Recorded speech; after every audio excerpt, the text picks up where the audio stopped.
Hi friends, welcome. ഞാൻ രാജേശ്വരി വിനോദ്. എക്സാമുകളൊക്കെ ഇങ്ങനെ LP-യുടെയും UP-യുടെയും ഒക്കെ കഴിഞ്ഞു. അപ്പൊ ഇനി എന്തിനാ മിസ് ഇവിടെ വന്നിരിക്കുന്നത് എന്ന് ചോദിക്കുന്നവരുണ്ടാവും അല്ലേ? വേറൊന്നുമല്ല, എക്സാമുകൾക്ക് ഒരു അന്തമില്ല. അതിങ്ങനെ കണ്ടിന്യൂസ് ആയിട്ട് വന്നുകൊണ്ടേയിരിക്കുന്നതാണ് അല്ലേ? അപ്പൊ ഇന്ന് ഞാൻ വന്നിരിക്കുന്നത് പ്രധാനമായിട്ടും നമുക്കറിയാം, nursery school teacher, pre primary teacher exam വരാൻ പോകുന്ന ഓഗസ്റ്റ് 23 നടക്കുകയാണ്. അപ്പൊ അതുമായി ബന്ധപ്പെട്ടുകൊണ്ട് ഒരുപാട് അധ്യാപകർ വിളിച്ചിരുന്നു. മാം കുറച്ച് വീഡിയോ ചെയ്യണം എന്നുള്ള രീതിയിൽ സംസാരിച്ചിരുന്നു. അപ്പൊ എനിക്കറിയാവുന്ന രീതിയിൽ എന്ത് ചെയ്യാം, കുറച്ച് ക്ലാസ്സുകളും കുറച്ച് പ്രീവിയസ് ഇയർ ക്വസ്റ്റ്യൻ പേപ്പറും ഒക്കെ ആയിട്ട് ഇനി നമുക്ക് ഏകദേശം ഒരു 33-34 ദിവസമുണ്ട്. അപ്പം ഏകദേശം ഒരു 1 month ഉണ്ട് അല്ലേ? കാരണം അടുത്ത മാസം ഓഗസ്റ്റ് 23 എക്സാം വരിക. അപ്പൊ നമുക്ക് കുറച്ച് സമയമുണ്ട്. അപ്പൊ ആ സമയത്ത് നമുക്ക് എന്ത് ചെയ്യാനായിട്ട് സാധിക്കും? പഠിക്കാം. ആ സമയങ്ങളിൽ പഠിക്കാം. അപ്പൊ ഇന്ന് ഞാൻ എടുക്കാൻ പോകുന്ന സിലബസ് ഒക്കെ ആയിട്ട് ഞാനൊന്ന് ഡിസ്കസ് ചെയ്യാം. സിലബസ് ഓറിയന്റഡ് ആയിട്ടുള്ള ടോപ്പിക്കുകൾ ഞാൻ യൂട്യൂബിൽ ക്ലാസ് ആയിട്ട് എടുത്തു തരാം. ഓക്കെ, അപ്പോ ഇന്ന് ഞാൻ എടുക്കാൻ പോകുന്നത് 57/2018 നടന്ന നഴ്സറി സ്കൂൾ ടീച്ചറിന്റെ 25 ക്വസ്റ്റ്യൻ ഡിസ്കസ് ചെയ്യാൻ വേണ്ടിയാണ്. ഓക്കെ, 57/2018 നടന്ന നഴ്സറി സ്കൂൾ ടീച്ചറിന്റെ 25 ക്വസ്റ്റ്യൻ ഡിസ്കസ് ചെയ്യാനാണ്. ഇതിന്റെ ബാലൻസുമായിട്ട് നാളെ നമുക്ക് ബാക്കി ക്ലാസ്സുകൾ കാണാം. അപ്പോ കുറച്ച് കാര്യങ്ങൾ, ഇതിനകത്ത് ഒരുപാട് സൈക്കോളജിയുടെ ക്വസ്റ്റ്യൻസ് വരുന്നുണ്ട് കേട്ടോ. അപ്പൊ അതൊന്ന് പഠിച്ചാൽ, അതായത് ഒരുപാട് ഡെപ്തിൽ വരുന്നില്ല. നമ്മൾ ക്വസ്റ്റ്യൻ പേപ്പർ കാണുമ്പോൾ നമുക്ക് മനസ്സിലാവും ഒരുപാട് ഡെപ്തിലേക്ക് വരുന്നില്ല, പക്ഷേ സൈക്കോളജിയുടെ ക്വസ്റ്റ്യൻസ് ഇട്ട് വരുന്നുണ്ട് താനും. അപ്പം നമ്മൾ എന്ത് ചെയ്യുക, അതിനെ മാക്സിമം ഒന്ന് അറിഞ്ഞു പഠിക്കുക എന്നുള്ളതാണ് ചെയ്യാനുള്ളത്. അപ്പം ഞാൻ തുടങ്ങട്ടെ, ക്ലാസ്സിലേക്ക് കടക്കുകയാണ്. അപ്പം നിങ്ങൾക്ക് എന്തെങ്കിലും മിസ് എഴുതി പഠിപ്പിക്കണം, ക്ലാസ്സുകളൊക്കെ ഞാൻ ബോർഡിൽ എഴുതി തന്നെ പഠിപ്പിക്കാം. അപ്പോൾ ഇത് ക്വസ്റ്റ്യൻ പേപ്പർ ആയതുകൊണ്ടാണ് ഞാൻ ഇങ്ങനെ എടുത്തത്. ഓക്കെ, ഇങ്ങനെ നമുക്ക് ഒന്ന് ഡിസ്കസ് ചെയ്ത് പോകാം, നിങ്ങൾ കേട്ടിരിക്കുക. ഓക്കെ, അപ്പം ഒന്നാമത്തെ ക്വസ്റ്റ്യൻ ഇതാണ്: പ്രബലനം എന്ന പദം ഏത് പഠന സിദ്ധാന്തവുമായി ബന്ധപ്പെട്ടിരിക്കുന്നു? പ്രബലനം എന്ന പദം പ്രബലനം എന്ന് വെച്ചാൽ റീഎൻഫോഴ്സ്മെന്റ്, ഏത് പഠന സിദ്ധാന്തവുമായി ബന്ധപ്പെട്ടിരിക്കുന്നു? അനുബന്ധനം, വ്യവഹാരവാദം, പ്രവർത്തന അനുബന്ധനം, ശ്രമപരാജയ സിദ്ധാന്തം. അനുബന്ധനം. അപ്പൊ ആ ക്വസ്റ്റ്യൻ ഒന്ന് ചെറുതായിട്ടൊന്ന് നോട്ടീസ് ചെയ്തേ. പ്രബലനം എന്ന പദം ഏത് പഠന സിദ്ധാന്തവുമായി ബന്ധപ്പെട്ടിരിക്കുന്നു എന്നുള്ളതാണ് ചോദ്യം. അനുബന്ധനം, വ്യവഹാരവാദം, ബിഹേവിയറിസം, പ്രവർത്തന അനുബന്ധനം, ഒപ്പറന്റ് കണ്ടീഷനിങ്, ശ്രമപരാജയ സിദ്ധാന്തം. അപ്പൊ പ്രബലനം എന്ന പദം വിദ്യാഭ്യാസ നോട്ട് ചെയ്യണേ, പ്രധാനപ്പെട്ട പോയിന്റുകൾ നോട്ട് ചെയ്ത് പോണേ. പ്രബലനം എന്ന പദം വിദ്യാഭ്യാസ മേഖലയിലേക്ക് സംഭാവന ചെയ്തത് ആരാണ്? സ്കിന്നർ ആണ്. സ്കിന്നറുടെ സിദ്ധാന്തത്തിന്റെ പേരെന്താണ്? പ്രവർത്തന അനുബന്ധനം എന്നാണ്, അല്ലെങ്കിൽ പ്രക്രിയ അനുബന്ധനം. പ്രവർത്തന അനുബന്ധനം അല്ലെങ്കിൽ പ്രക്രിയ അനുബന്ധനം. അപ്പം ഓപ്ഷൻ 4 അനുബന്ധനം. നമ്മളെ തെറ്റിക്കാൻ വേണ്ടി അതിനകത്ത് ഒരു അനുബന്ധനം എന്നുള്ള ഒരു പദവും കൂടിയുണ്ട്. അനുബന്ധനം, വ്യവഹാരവാദം, പ്രവർത്തന അനുബന്ധനം, ശ്രമപരാജയ സിദ്ധാന്തം. അപ്പൊ ഇതിൽ ഏത് വരാം? പ്രവർത്തന അനുബന്ധനം അഥവാ പ്രക്രിയ അനുബന്ധനം. ഈ 2 പേരുകളുണ്ട് കേട്ടോ. സ്കിന്നറുടെ സിദ്ധാന്തത്തിന് 2 പേരുകളുണ്ട്. പ്രക്രിയ അനുബന്ധനം അഥവാ പ്രവർത്തന അനുബന്ധനം എന്നാണ് പറയുക. അടുത്ത ക്വസ്റ്റ്യൻ: വൈറ്റമിൻ സിയുടെ മുഖ്യ ഉറവിടം ഏതാണ്? വിറ്റാമിൻ സി മുഖ്യ ഉറവിടം നെല്ലിക്ക, ഇറച്ചി, പയറ്, മത്സ്യം. നമുക്കറിയാം വൈറ്റമിൻ സി. ഈ 4 ഓപ്ഷനിൽ ഏതായിരിക്കാം? നെല്ലിക്കയാണ് അല്ലെ. വൈറ്റമിൻ സിയുടെ പ്രധാന മുഖ്യ ഉറവിടം എന്ന് പറയുന്നത് നെല്ലിക്കയാണ്. എമിലി എന്ന ഗ്രന്ഥത്തിലൂടെ റൂസോ ലോകത്തെ അറിയിച്ചത്. എമിലി എന്ന ഗ്രന്ഥം, എമൈൽ ഓർ എമിലി എന്ന് പറയാം, എന്ന് പ്രൊനൗൺസ് ചെയ്യാം. ഓക്കെ, എമൈൽ ഓർ എമിലി എന്ന ഗ്രന്ഥത്തിലൂടെ റൂസോ ലോകത്തെ അറിയിച്ചത് എന്താണ്? എമൈൽ എന്ന ഗ്രന്ഥം റൂസോയുടേതാണ്. അപ്പൊ അദ്ദേഹം എന്താണ് പറഞ്ഞിരിക്കുന്നത്? കുട്ടിയെക്കുറിച്ചുള്ള സങ്കല്പം, വിദ്യാഭ്യാസ സങ്കല്പം, അധ്യാപക സങ്കല്പം, പ്രകൃതിയെക്കുറിച്ചുള്ള സങ്കല്പം.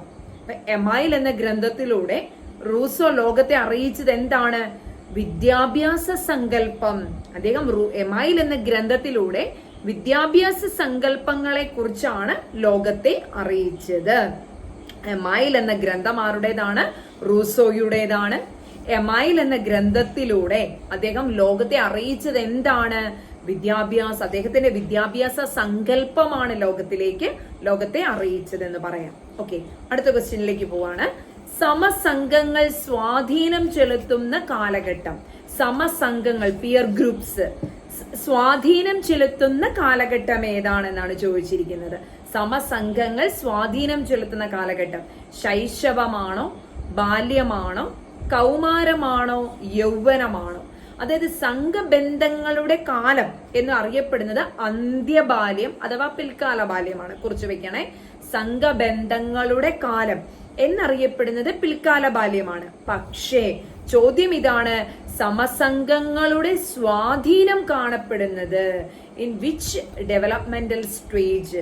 ഏത് ഡെവലപ്മെന്റൽ സ്റ്റേജിലാണ് ആ സമസംഘങ്ങളുടെ ഇൻഫ്ലുവൻസസ് കാണപ്പെടുന്നത് എന്നാണ് ചോദിച്ചിരിക്കുന്നത്. ഒബ്വിയസ്ലി നമുക്കറിയാം സമസംഘങ്ങളുടെ കാലം എന്നറിയപ്പെടുന്നത് പിൽക്കാല ബാല്യമാണെങ്കിലും അവയുടെ ഒരു സ്വാധീനം കാണപ്പെടുന്നത് ഏതെന്ന് ചോദിച്ചാൽ അത് ഏതെന്ന് പറയാം? കൗമാരം എന്ന് പറയാനായിട്ട് സാധിക്കും അല്ലെ? ആ കൗമാര കാലഘട്ടം, അഡോളസെന്റ് പീരീഡിലാണ് അതിന്റെ ഒരു വർദ്ധിച്ച സ്വാധീനം കാണപ്പെടുന്നത്.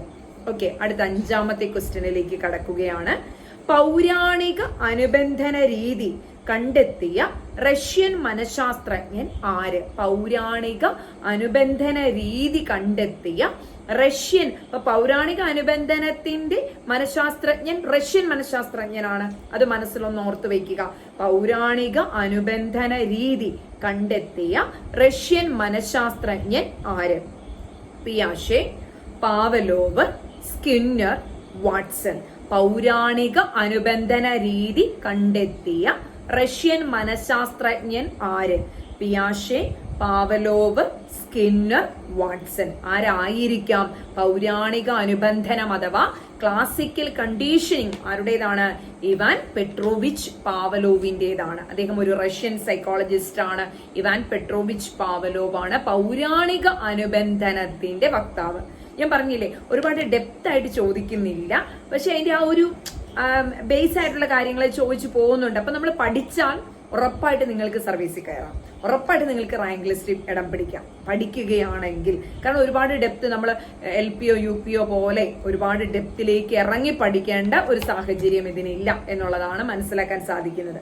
അടുത്തത് യുണിസെഫ് രൂപീകരിച്ച വർഷം. യുണിസെഫ് രൂപീകരിച്ച വർഷം 1945, 1946, 1947, 1948. ഏത് വർഷമാണ് യുണിസെഫ് രൂപീകരിച്ച വർഷം?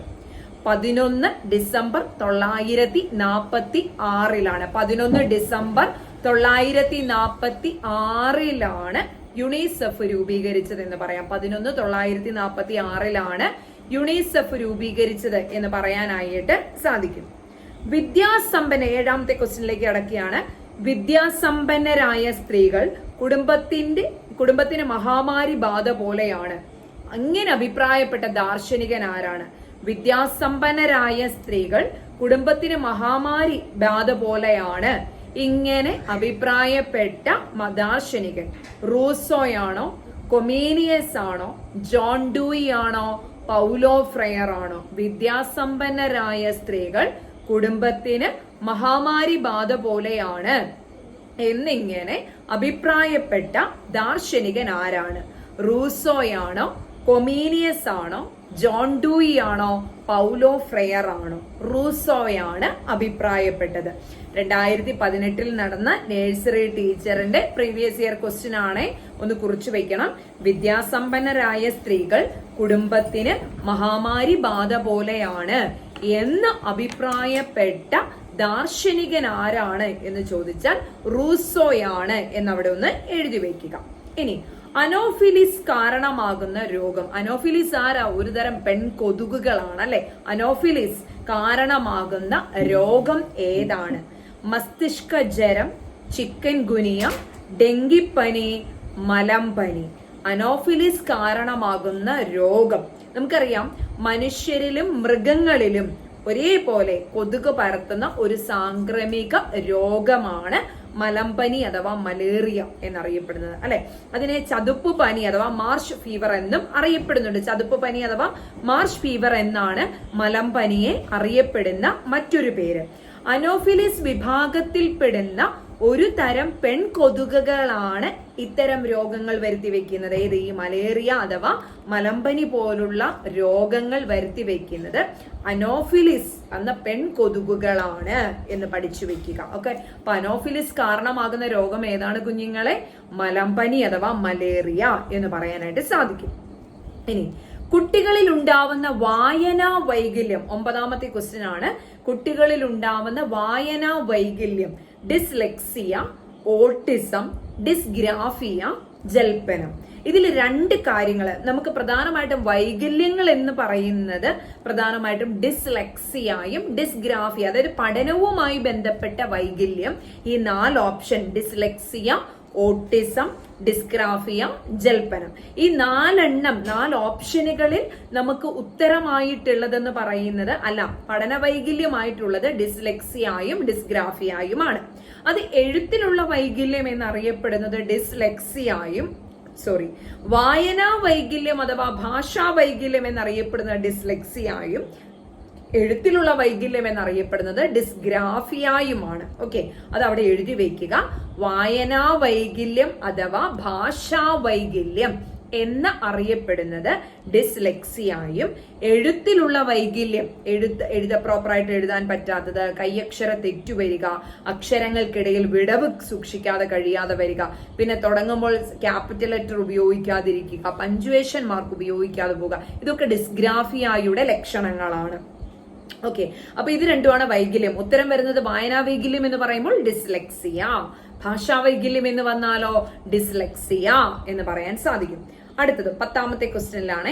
നഴ്സറി സ്കൂൾ ലക്ഷ്യങ്ങളിൽ ഉൾപ്പെടുന്നത് ഏത്? വായനാശേഷി വികാസം, ലേഖനശേഷി വികാസം, അതുപോലെ തന്നെ പഠനശേഷി വികാസം, സൂക്ഷ്മപേശി വികാസം. ഇതിൽ ഏതാണ് നഴ്സറി സ്കൂൾ ലക്ഷ്യങ്ങളിൽ ഉൾപ്പെടുന്നത് എന്നാണ്. നഴ്സറി സ്കൂളിൽ വായനാശേഷി വികാസത്തിനാണോ പ്രാധാന്യം? അല്ല. ലേഖനശേഷി റിട്ടൺ ആണോ? അല്ല. പഠനശേഷി വികാസമാണോ? അല്ല. പിന്നെ എന്തിനാ? സൂക്ഷ്മപേശി വികാസത്തിനാണ് പ്രാധാന്യം കൊടുക്കുക. 11ാമത്തെ ക്വസ്റ്റ്യൻ. കളിയിലൂടെ പ്രധാനമായും കുട്ടിക്ക് ലഭിക്കുന്നത് എന്താണ്? പ്രീവിയസ് ഇയർ ക്വസ്റ്റ്യൻ വന്നതാണ്, പക്ഷെ 4 ഓപ്ഷൻ നിങ്ങൾ കേൾക്കണം. യുക്തിചിന്തനം, ഇന്ദ്രിയ അനുഭവം, വൈജ്ഞാനിക വികാസം, അച്ചടക്കം. ഈ 4 ഓപ്ഷനിൽ ഏത് വരാം? ഏതും വരത്തില്ല, ഒന്നും വരത്തില്ല. കളികളിലൂടെ കുട്ടിയിൽ ഉണ്ടാവുന്ന എന്താ? സാമൂഹിക വികാസമാണ്. കളികളിലൂടെ കുട്ടികളിൽ ഉണ്ടാവുന്ന വികാസം ഏതാ? സാമൂഹിക വികാസമാണ്. അത് ഓപ്ഷനിൽ ഇല്ല. അപ്പൊ എന്തായി? ആ ചോദ്യം നമുക്ക് റിജക്ട് ചെയ്യാം. അടുത്ത 12ാമത്തെ ക്വസ്റ്റ്യൻ ആണ്. ലോറൻസ് കോൾബർഗ്, അല്ലെ? ലോറൻസ് കോൾബർഗ്, പേരെഴുതി വയ്ക്കുക. കോൾബർഗ് ശ്രദ്ധ ചെലുത്തിയ മേഖല ഏതാണ്?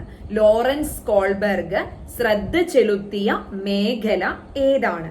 ചാലക വികാസം, മോട്ടോർ ഡെവലപ്മെന്റ് ആണോ? നൈതിക വികാസം, മോറൽ ഡെവലപ്മെന്റ് ആണോ? സാമൂഹിക വികാസം, സോഷ്യൽ ഡെവലപ്മെന്റ് ആണോ?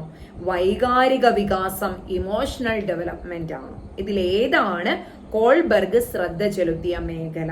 കോൾബർഗ് ശ്രദ്ധ ചെലുത്തിയ മേഖല നൈതിക വികാസം അഥവാ സാൻമാർഗിക വികാസം അഥവാ മോറൽ ഡെവലപ്മെന്റ്. ആ പേരെഴുതി വെച്ചേ കുഞ്ഞുങ്ങളെ. നൈതിക വികാസം അഥവാ സാൻമാർഗിക വികാസം അഥവാ മോറൽ ഡെവലപ്മെന്റ്. ഇത് ജോലി ചെയ്യുമ്പോഴോ അല്ലെങ്കിൽ നമ്മൾ സ്കൂളിൽ പോയിട്ട് തിരിച്ചു വരുമ്പോഴോ കേൾക്കുന്ന ടീച്ചർമാരോ വീട്ടമ്മമാരായിട്ടുള്ള ഉദ്യോഗാർത്ഥികളായിരിക്കും ഉള്ളത്, അല്ലെ? അപ്പോ നിങ്ങൾക്ക് ഈ നോട്ട് വേണ്ടി വരും. എനിക്കിതൊരു യൂട്യൂബ് ചാനൽ ആയതുകൊണ്ട് ഇതിനകത്ത് എങ്ങനെയാണ് നോട്ട് ആഡ് ചെയ്യേണ്ടതെന്ന് അറിയില്ല. അപ്പോ ദ ABC ഓഫ് സൈക്കോളജി എന്ന് പറയുന്ന ഒരു ടെലഗ്രാം ചാനൽ എനിക്കുണ്ട്. ഒരു ചെറിയ ചാനൽ, ഒരു കൊച്ചു channel, the ABC of psychology എന്നറിയപ്പെടുന്ന കൊച്ചു ചാനൽ. ആ ചാനലില് ടെലഗ്രാമില് നിങ്ങൾക്ക് എന്ത് കിട്ടും? ഇതിന്റെ നോട്ട് ഞാൻ അവൈലബിൾ ആക്കി ഇടാം. ഓക്കെ, അപ്പൊ നിങ്ങൾക്ക് സമയം കിട്ടുന്നത് പോലെ അതും കൂടി എടുത്തൊന്ന് വായിച്ചു നോക്കുമ്പോൾ ഏകദേശം സെറ്റ് ആവും. ഓക്കെ, അതോടൊപ്പം തന്നെ എന്താണ്, നമുക്ക് കുറച്ച് മോഡൽ ക്വസ്റ്റ്യൻസും കുറച്ച് സിലബസ് റിലേറ്റഡ് ആയിട്ടുള്ള കാര്യങ്ങളും കൂടെ ചെയ്തു പോകാനായിട്ട് സാധിക്കും. ഓക്കെ, അപ്പോൾ നിങ്ങൾ എന്ത് ചെയ്യുക, ഈ വരുന്ന ഓഗസ്റ്റ് 23-ാം തീയതിയിലെ എക്സാം എഴുതുന്ന ഉദ്യോഗാർത്ഥികളുണ്ടെങ്കിൽ തീർച്ചയായും കമന്റ് ചെയ്യുക. നിങ്ങൾക്ക് എന്നാലാവുന്ന രീതിയിൽ, എനിക്കറിയാവുന്ന രീതിയിലുള്ള ടോപ്പിക്കുകളെല്ലാം ഞാൻ ക്ലാസ് ആയിട്ട് നമ്മുടെ ചാനലിൽ കൂടെ എടുത്തു തരാം. അതുകൂടാതെ അതിന്റെ നോട്ട്സും മറ്റു കാര്യങ്ങളും ദ ABC ഓഫ് സൈക്കോളജി എന്നറിയപ്പെടുന്ന ടെലഗ്രാം ചാനലിലൂടെ അവൈലബിൾ ആക്കി തരാം. ഓക്കെ, അതായത് ഇന്ന് ക്ലാസ് നിങ്ങൾ അപ്പാകുമ്പോൾ നാളെ ഞാൻ ആ നോട്ട് ടെലഗ്രാം ചാനലിൽ ഇടാം. അങ്ങനെ റെഗുലർ ആയിട്ട് ഇന്ന് ക്ലാസ് എടുക്കുന്നു, നാളെ നോട്ട് അപ്പാക്കുന്നു എന്നുള്ള രീതിയിൽ ചെയ്തു തരാം. ഓക്കെ, അപ്പൊ നിങ്ങൾക്ക് എന്താണോ വേണ്ടത്, ഏത് മെത്തേഡിലാണോ വേണ്ടത്, മിസ്സിനെ എഴുതി പഠിപ്പിക്കണം അല്ലെങ്കിൽ അങ്ങനെ വേണം ഇങ്ങനെ വേണം, എന്ത് അഭിപ്രായം ഉണ്ടെങ്കിലും തീർച്ചയായിട്ടും നിങ്ങൾക്ക് പറയാം, തീർച്ചയായിട്ടും കൂടെ ഉണ്ടാവും. ഓക്കെ, അന്തർദേശീയ ഏജൻസി അല്ലാത്തത് 13ാമത്തെ ക്വസ്റ്റ്യൻ ആണ്.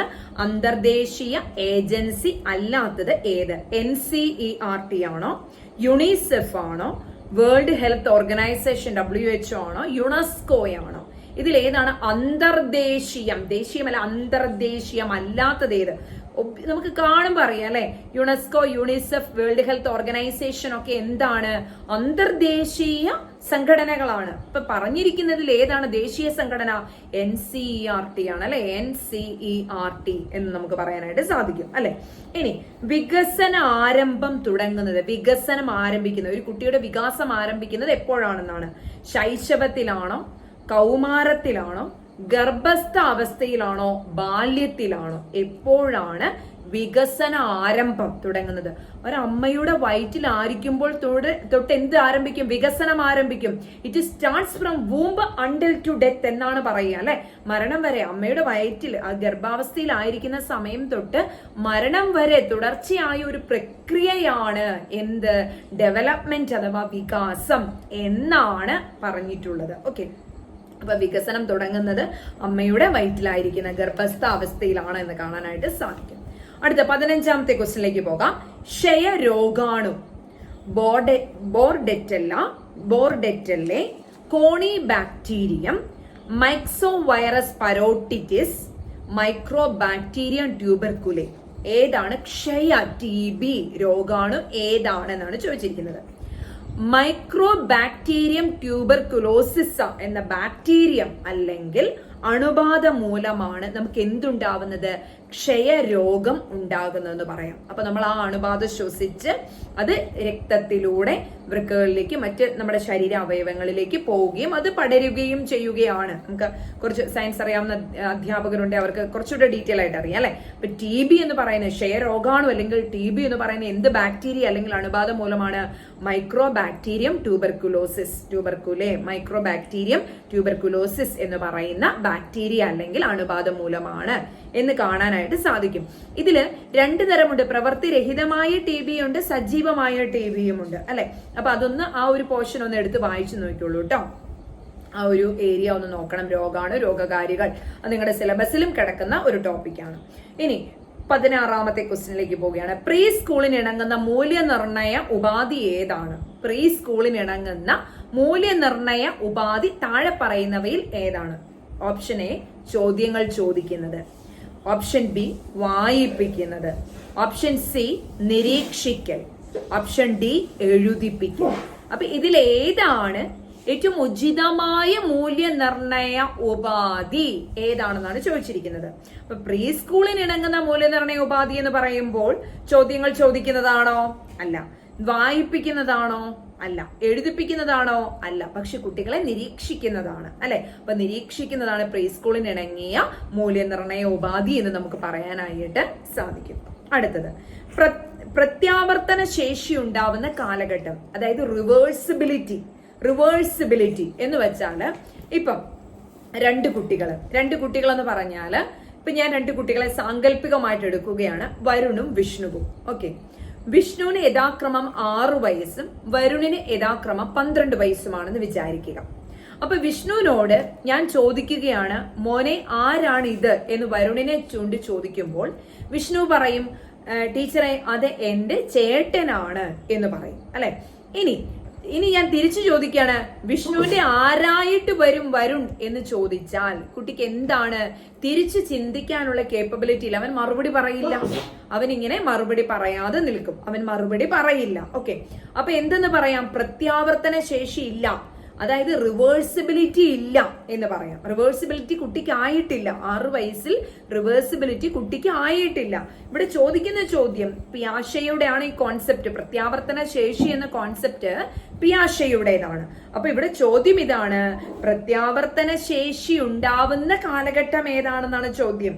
ഇന്ദ്രിയ ചാലകം, രൂപാത്മക മനോവ്യാപാര ഘട്ടം, മനോവ്യാപാര പൂർവചിന്തനം, മനോവ്യാപാരത്തിന് മുമ്പിലുള്ള ചിന്തനം, ഔപചാരിക മനോവ്യാപാര ഘട്ടം. ഇതിലേതാണ്?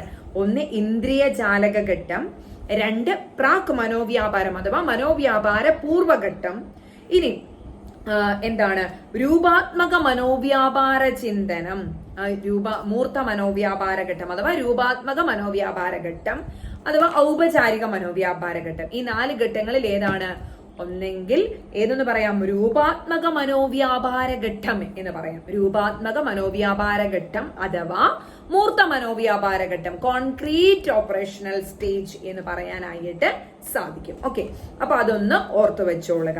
ഇനി പരുവപ്പെടുത്തൽ എന്ന ആശയം അവതരിപ്പിച്ച മനഃശാസ്ത്രജ്ഞൻ ആര്? 18ാമത്തെ ക്വസ്റ്റ്യൻ ആണ്.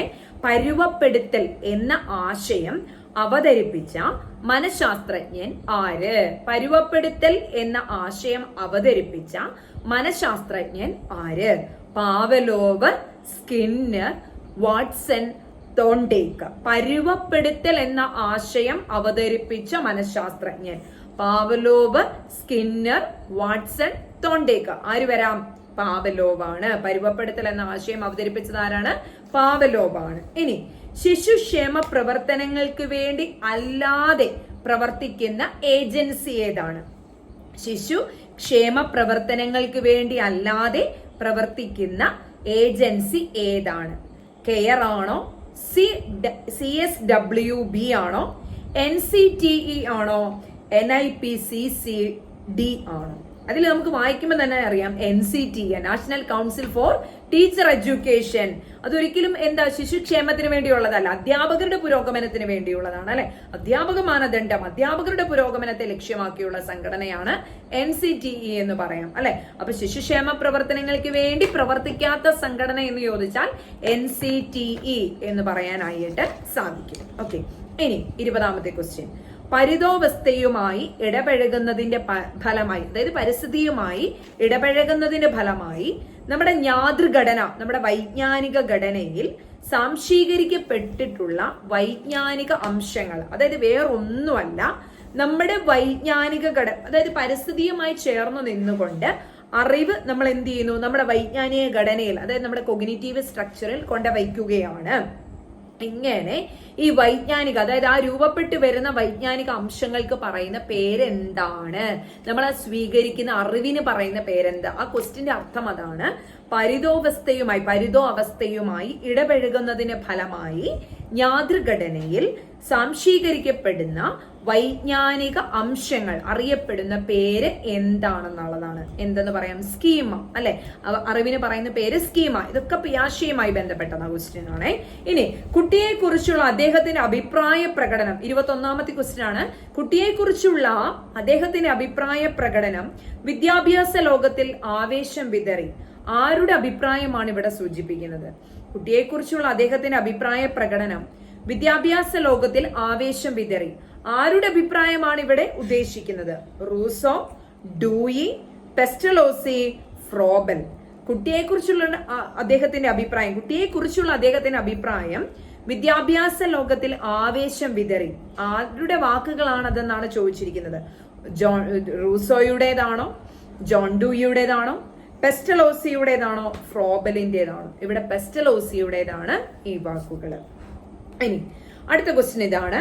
പോളിയോ തുള്ളിമരുന്ന് എത്ര തവണ കുട്ടികൾക്ക് നൽകണം? പോളിയോ തുള്ളിമരുന്ന് എത്ര തവണ കുഞ്ഞുങ്ങൾക്ക് നൽകണം? 7 തവണ എന്നുള്ളതാണ് ഉത്തരത്തിൽ വന്നിരിക്കുന്നത്. ഓക്കെ, പോളിയോ തുള്ളിമരുന്ന് 7 തവണ കുഞ്ഞുങ്ങൾക്ക് നൽകണം, കുട്ടികൾക്ക് നൽകണം എന്നുള്ളതാണ്. ഇനി 23ാമത്തെ ക്വസ്റ്റ്യൻ ആണ്. ആഹാരത്തിലൂടെയും ജലത്തിലൂടെയും പകരുന്ന രോഗം. ആഹാരത്തിലൂടെയും ജലത്തിലൂടെയും പകരുന്ന രോഗം. മണ്ണൻ, മഞ്ഞപ്പിത്തം, ടെറ്റനസ്, ചിക്കൻ പോക്സ്. ഏതാണ് ആഹാരത്തിലൂടെയും ജലത്തിലൂടെയും പകരുന്ന രോഗം ഏതാണെന്ന് ചോദിച്ചാൽ മഞ്ഞപ്പിത്തമാണ് എന്ന് പറയാനായിട്ട് സാധിക്കും. ഫ്രഞ്ച് വിപ്ലവം സ്വാധീനം ചെലുത്തിയ വിദ്യാഭ്യാസ ദാർശനികൻ. 24ാമത്തെ ക്വസ്റ്റ്യൻ ഇതാണ്. ഫ്രഞ്ച് വിപ്ലവം സ്വാധീനം ചെലുത്തിയ വിദ്യാഭ്യാസ ദാർശനികൻ പൗലോ ഫ്രെയർ ആണോ, ഗാന്ധിജിയാണോ, റൂസോയാണോ, ടാഗോർ ആണോ? ആരാണ് ഫ്രഞ്ച് വിപ്ലവം സ്വാധീനം ചെലുത്തിയ വിദ്യാഭ്യാസ ദാർശനികൻ എന്നറിയപ്പെടുന്നത്? റൂസോയാണ്. ഓക്കെ, ഫ്രഞ്ച് വിപ്ലവം സ്വാധീനം ചെലുത്തിയ വിദ്യാഭ്യാസ ദാർശനികൻ റൂസോയാണ്. ദ ലാസ്റ്റ് ക്വസ്റ്റ്യൻ, 25ാമത്തെ question. ZPD zone of proximal development എന്നാണ് ഇതിന്റെ full form. Zone of proximal development, ZPD. Okay, എന്ന ആശയം വികസിപ്പിച്ച മനഃശാസ്ത്രജ്ഞൻ ആര്? ZPD എന്ന ആശയം വികസിപ്പിച്ച മനഃശാസ്ത്രജ്ഞൻ ആര്?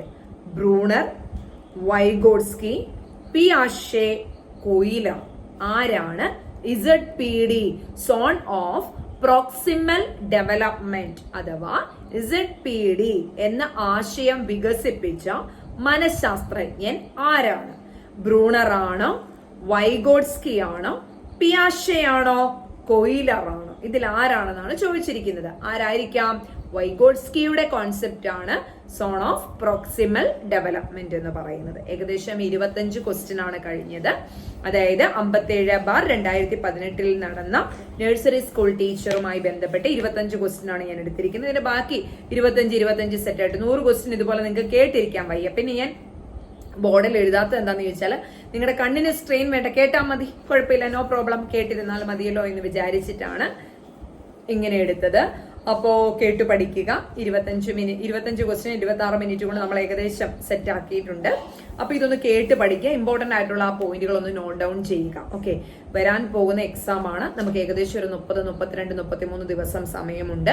അപ്പൊ നന്നായി ആത്മാർത്ഥമായി പഠിക്കുകയാണെങ്കിൽ ക്വസ്റ്റ്യൻ പേപ്പർ കണ്ടതനുസരിച്ച് ഒരുപാട് ഡെപ്തിലേക്ക് ചോദിക്കുന്നില്ല. പക്ഷേ ആ സിലബസിൽ തന്നിരിക്കുന്ന സംഗതികളൊക്കെ നമുക്ക് എന്താണെന്നൊന്ന് അറിയണം. ഓക്കെ, അപ്പോ അതുമായി ബന്ധപ്പെട്ടുകൊണ്ടുള്ള റാങ്ക് ഫയൽ വെച്ചുകൊണ്ട് നമുക്ക് ക്ലാസ്സുകളൊന്ന് മുന്നോട്ട് പോകാം. നമുക്ക് ചെയ്യാൻ പറ്റുന്നത്, എനിക്ക് അറിയാൻ പറ്റുന്നത് ഞാൻ ചെയ്തു തരാം. അപ്പോ നിങ്ങളുടെ സപ്പോർട്ട് ഉണ്ടാവുക. എത്ര പേര് എഴുതുന്നുണ്ടെന്ന് എനിക്ക് അറിയില്ല. എന്നെ വിരലിൽ എണ്ണാവുന്ന അധ്യാപകർ മാത്രമാണ് എന്നോട് ആവശ്യപ്പെട്ടത് ഇതൊന്ന് ഇടാമോ എന്നുള്ള കാര്യം. അപ്പം ഞാൻ ആലോചിച്ചു യൂട്യൂബ് ത്രൂ ആകുമ്പോൾ കുറച്ചുകൂടെ ആവശ്യമുള്ളവർക്ക് കാണാൻ സാധിക്കുമല്ലോ എന്നുള്ളൊരു വിചാരത്തിലാണ് ഞാനത് യൂട്യൂബിൽ ഇട്ടത്. അപ്പം എന്ത് ചെയ്യുക, മാക്സിമം കാണേണ്ടവർ കാണുക. ഇനി ആരെങ്കിലും സബ്സ്ക്രൈബ് ചെയ്യാൻ താല്പര്യമുണ്ടെങ്കിൽ സബ്സ്ക്രൈബ് ചെയ്യുക, ബെല്ലൈക്കൺ ക്ലിക്ക് ചെയ്യുക. അതോടൊപ്പം തന്നെ ICDSന്റെ ക്ലാസ്സുകൾ, ICDSുമായി ബന്ധപ്പെട്ടുകൊണ്ടുള്ള ക്ലാസ്സുകളെല്ലാം തന്നെ നമ്മൾക്ക് അത് റീസ്റ്റാർട്ട് ചെയ്യാം. എനിക്കറിയാവുന്നത് അത് അവിടെ ഞാൻ പറയുന്നത് സൈക്കോളജിക്കൽ ഏരിയയിൽ കുറച്ച് ക്ലിനിക്കൽ സൈക്കോളജി ഇൻക്ലൂഡ് ചെയ്ത് വരുന്നുണ്ട്. അതിലും എനിക്കറിയാവുന്ന കാര്യങ്ങളൊക്കെ നമുക്ക് എന്ത് ചെയ്യാം, യൂട്യൂബ് ത്രൂ പഠിച്ചു പോകാം. ഓക്കെ ഡിയേഴ്സ്, അപ്പൊ എന്നാലാവുന്ന സപ്പോർട്ട് ഞാൻ ചെയ്തു തരാം. ചില സമയങ്ങളിൽ ഒരു പിന്മാറുന്ന കുറച്ച് പ്രോബ്ലമാറ്റിക് സിറ്റുവേഷൻ വരുമ്പോഴാണ് യൂട്യൂബിൽ നിന്നൊന്ന് മാറി നിൽക്കുന്നത്, കണ്ടിന്യൂസ് ആയിട്ട് വരാത്തത്. അപ്പൊ എന്നാലാവുന്ന സമയങ്ങളിലും എന്നാലാവുന്ന പരിശ്രമം, നിങ്ങൾ എന്നെ പ്രതീക്ഷിച്ചിട്ടുണ്ടെന്ന് അറിയുമ്പോൾ തീർച്ചയായും എനിക്ക് പോകാൻ പറ്റില്ലല്ലോ. അപ്പൊ തീർച്ചയായും എന്റെ എല്ലാ സഹകരണവും ഒപ്പം നിങ്ങളുടെ പ്രാർത്ഥനയും നിങ്ങളുടെ ഒപ്പം ഉണ്ടാവും. നമുക്ക് ഒന്നിച്ച് പഠിച്ചു മുന്നോട്ട് പോവാം. ഒന്നായിരിക്കുക, സന്തോഷമായിരിക്കുക, നന്നായി നമുക്ക് പഠിച്ചു വിജയിച്ച് മുന്നേറാം. എനിക്ക് കിട്ടുമെന്നുള്ള ഉത്തമ വിശ്വാസത്തോടു കൂടി തന്നെ പ്രീ പ്രൈമറി പരീക്ഷയെ മുന്നിൽ കാണുക, പഠിച്ചു പോവുക. ICDS എക്സാമിനെ മുന്നിൽ കാണുക, പഠിച്ചു പോവുക.